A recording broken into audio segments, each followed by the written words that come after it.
Okay, so we're going to do a deep dive into one of my other modalities, which is the Hydrotherm Massage system. So this is my 31st year, 2024, of using this system. I was trained in conventional Swedish massage, met the designer of this particular piece of equipment, a guy called John Holman, very dear friend of mine, and he had had a problem with his wrists and his thumbs from doing conventional massage, where mostly therapists are using their body weight and their strength, and they're working down onto the client's body. And he wanted to find a way of being able to take the pressure off his wrists. And in his mind, he thought, well, if this is the problem, then the solution may be something like this. So could I get pulling movements into my massage, which would mean working underneath the client's body? So rather than trying to force your hand between, as a therapist, forcing my hand between the client's body and the normal massage table, John came up with a particular very simple piece of equipment, which is water filled. And the water, you will see when we actually have a model on here, although I can feel the bed at this point, so there's not a lot of water underneath, it actually completely cushions my hands on the client's body so that I can slide my hands underneath. This is very low friction. It's also around about 38 degrees, so it's really lovely and warm. So, and with massage oil on my hands, I can slide underneath the client's body, and instead of doing my movements this way round, pressure, knuckling, or thumb pressure, I can do it this way round. So we developed a whole technique of how to work on the neck and shoulders, to work along the back muscles, to work on the legs, which means the client stays in one position the whole time. Okay, it means that I don't have to put as much pressure on my back because I'm actually using gravity and the client's body weight to provide the pressure of the massage. 30 years later, I've got no problems with my wrists or my hands.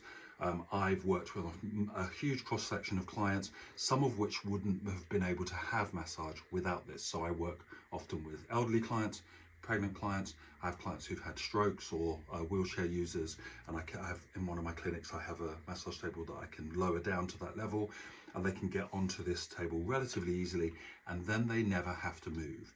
So there's no putting your face in a hole, there's no need to turn over, there's no getting cold. As the weather gets colder, I don't have to have the room really warm or have loads of layers on top of my client. So you'll see later on, I can keep the client modest while I massage, but I can also use this three-dimensionality, so working on the front and the back of the body. When you lay on here and then you start to relax, you can feel which muscles relax really quickly and which ones maybe don't relax at all in a full session, because they are holding on to some pattern which is related to stress or trauma or fear or adaptation as a result of a particular past experience. Okay, so we've now got our client ready for us to do a demonstration treatment. One of the aspects of Hydrotherm that's really important is being able to work with the client covered as much as possible. But to work on the legs, to work on the front and back of the leg, then we just fold the towel in. So it's one towel movement rather than with a standard massage where you have to cover and uncover the back and then the front of the leg. The client has to turn over halfway in between as well. So the idea then is that with Hydrotherm, we've got access to the back of the leg in this position, and then we've got access to the hamstrings and the quads through here, and I can work both hands through. I can work on the top of the leg, and because like the front and the back of the hand, each part of the body has to work coordinatedly. If there's tension on one side, then there's going to be issues and problems on the other.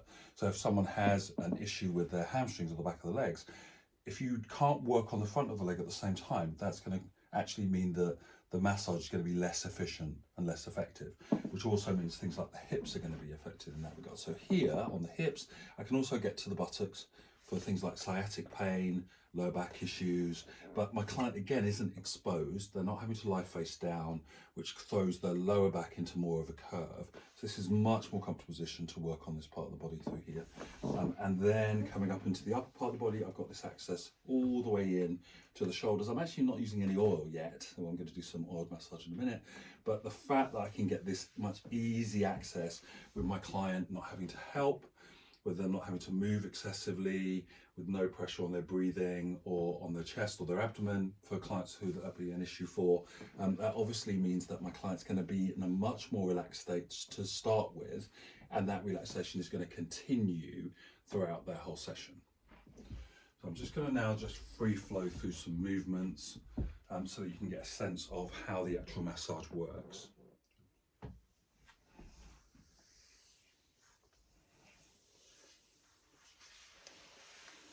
So what oil are you using there then? So this is a pure coconut massage oil. In fact, it's not actually a massage oil. I use something that is pure enough to be used from a catering perspective. So kind of also reduces the smell of coconut. Some people get hungry during treatments if they're using pure coconut oil on them. But this is really amazing for the skin, and I find just has exactly the right consistency for me. So hence we're using it. I'm just going to make sure that our viewers can see what I'm doing as I'm massaging. And I'm working on the front and back of the legs. You can see that I can very quickly include both sides of the legs without the client having to move or be compromised in any way. And the whole time that I'm not working on the legs, the quads and the hamstrings are being warmed up by this lovely cushion, which is the Hydrotherm Massage system. But you can see here that I'm really easily getting to my client's back, and I can use fingertips, I can use knuckles, so I can recreate the kind of depth of pressure. You can't see quite so easily how much I can get underneath the, say for example, the shoulder blade, rather than having to put my client's arm behind their back to do that, which is a particularly uncomfortable position, because at the moment my client feels like they're doing something with their arm, they know that's not because they're lying face down, their chest is uncomfortable, or because they're getting pressure into the arm or the shoulder.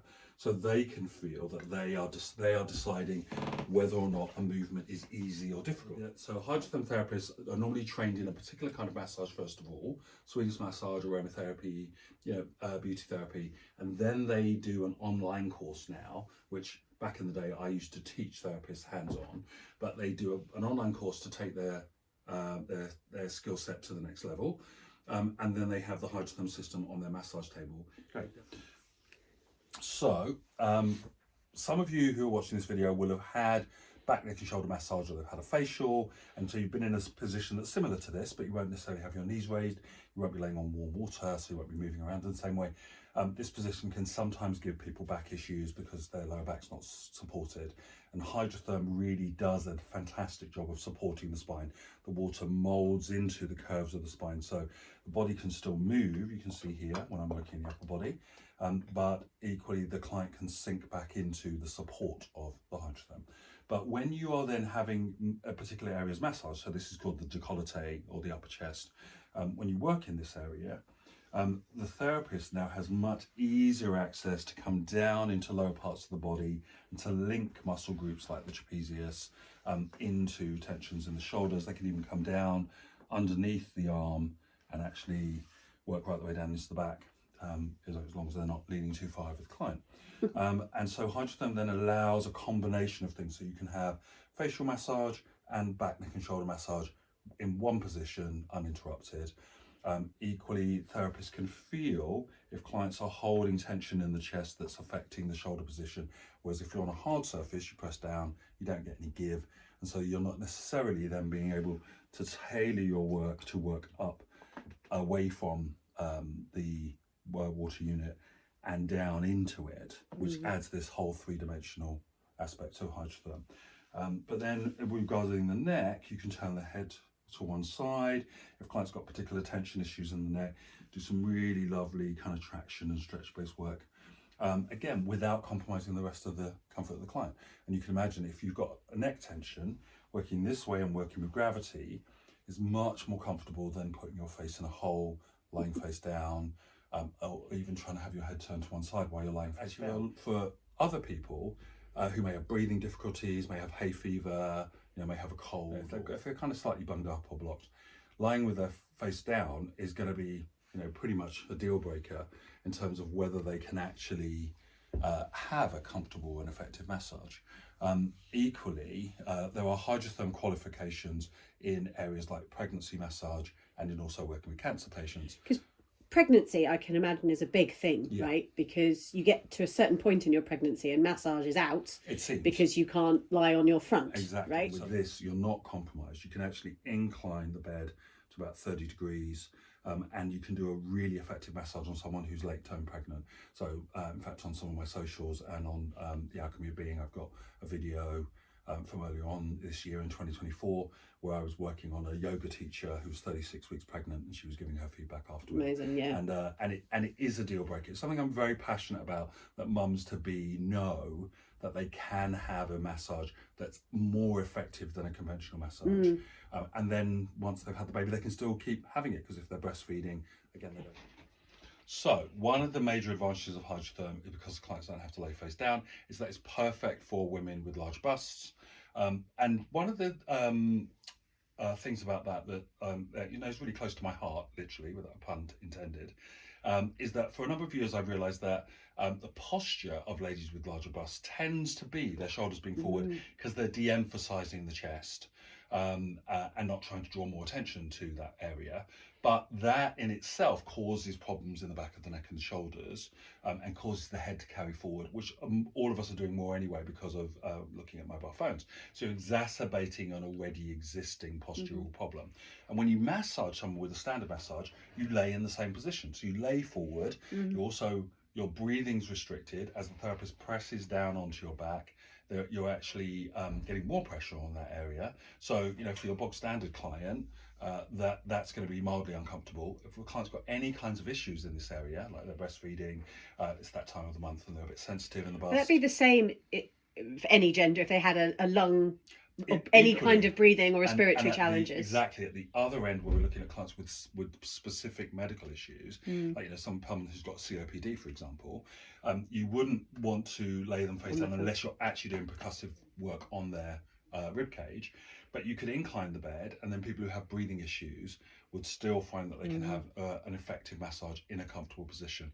But I'm really passionate about finding those clients who think they can't have massage because they can't lay face down. But it's kind of like, once you've had a massage in one position, not turning over, once you've had back, neck and shoulder massage without compromising the front of your body, why would you go backwards?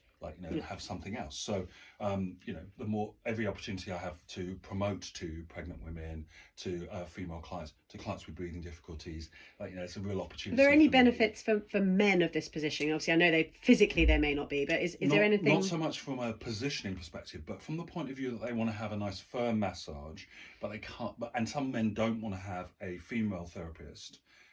Because they don't think they're going to have a deep enough massage. But they equally might be more uncomfortable with having a man, massage them just from an intimacy point of view. This way round, because the pressure of the massage comes from the weight of your own body, if the therapist, to whatever size they are, lifts their fingers that much, the whole of the weight, in this case of the shoulder of the client, is on the hand of the therapist. So I've trained beauty therapists who are 5 foot, almost nothing, who would normally almost be getting on the bed to get enough pressure. And they've found that they can get nice firm massage for male clients with much less stress on their body. So for male clients, they haven't got to be quite so discerning about, which therapist am I going to go with. They Who's know strong that the enough. therapist is training them. They know they're going to get because it is quite interesting, because it doesn't feel, if you coming from a traditional massage, it doesn't feel like it's a really deep massage because it doesn't hurt. Yes, and part of that is because you don't have that double pressure where someone's pressing down on you and something's pressing the opposite way. It tends to have the body tense.